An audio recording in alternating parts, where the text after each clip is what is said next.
সন্দেশখালী কাণ্ডে কোর্টের নজরদারিতে ৩ জন বিচারপতির একটি কমিটি গঠন করে যে তদন্তের যে সংক্রান্ত যে মামলা, সেই মামলা কলকাতা হাইকোর্টে যেতে বলল সুপ্রিম কোর্ট।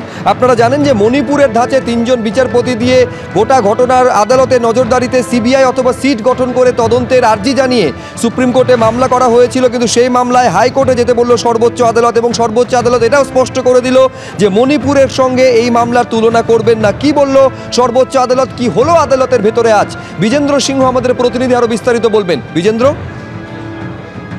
সুব্রজিৎ, জনস্বার্থ মামলা সুপ্রিম কোর্টে হয়েছিল এবং যেটা তুমি বললে 3টে দাবি সেখানে করা হয়েছিল। মণিপুরে যেটা সুপ্রিম কোর্ট করে দিয়েছিল 3 জাজের কমিটি, সেখানে সন্দেশখালীর জন্য করা হোক এবং এসআইটি এবং বা সিবিআই তদন্ত নির্দেশ দেওয়া হোক, সেটাকে যেন মনিটর করুক সুপ্রিম কোর্ট, এবং যারা ক্ষতিগ্রস্ত হয়েছেন তাদের ক্ষতিপূরণ দেওয়া হোক। এই 3টি দাবি নিয়ে সুপ্রিম কোর্টে জনস্বার্থ মামলা হয়েছিল, যার আজকে শুনানি জাস্টিস নাগরত্ন বেঞ্চে শুনানি হয়। প্রথমেই জাস্টিস নাগরত্ন বলে দেন কি এটার মণিপুরের সঙ্গে তুলনা করাটা ঠিক হবে না, এবং তিনি বলেন কি যখন কলকাতা হাইকোর্ট সুমতো কগনিজেন্স নিয়ে এটা শুনানি করছে, সেক্ষেত্রে এখন এর উপযুক্ত হবে না কি সুপ্রিম কোর্ট কোনো নির্দেশ দিক, কারণ কলকাতা হাইকোর্টও চাইলে এসআইটি বা সিবিআই তদন্তের নির্দেশ দিতে পারে, এবং বাকি যে দাবিগুলো করা হচ্ছে সেটাও কলকাতা হাইকোর্ট করতে পারে, এই কথা বলে।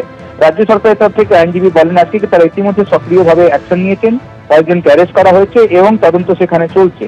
সুপ্রিম কোর্ট আজকে পরে আবার বলে, যখন যিনি জনস্বার্থ মামলা করেছিলেন তিনি আবার অনুরোধ করেন অন্তত সুপ্রিম কোর্ট নজরদারি করুক যেভাবে মণিপুরে হয়েছিল। সুপ্রিম কোর্ট আজকে আবার তাকে বলে কি এটাকে মণিপুরের সঙ্গে তুলনা করাটা ঠিক হবে না, যেহেতু কলকাতা হাইকোর্ট সেখানে শুনানি করছে, সেখানে গিয়ে আপনি আপনার গ্রিভান্সেস গুলো রাখুন।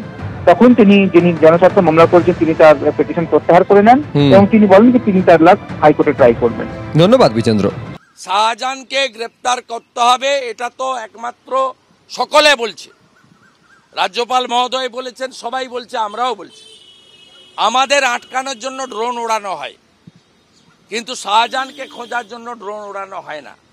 শাহজাহান এখনো এলাকার মধ্যে আছে, ইডি তার নন বেলেবল ওয়ারেন্ট এবং সম্পত্তি অ্যাটাচমেন্টের দিকে এগোচ্ছে।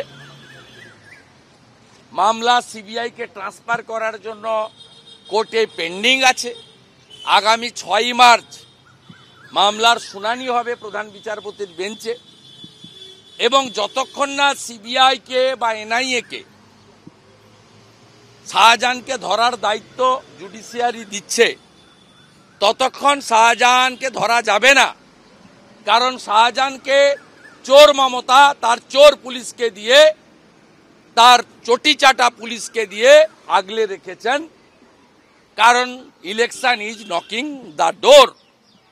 শাহজাহান থাকলে বসিরহাট জিতব মানে মমতা ব্যানার্জির ভাবনায়।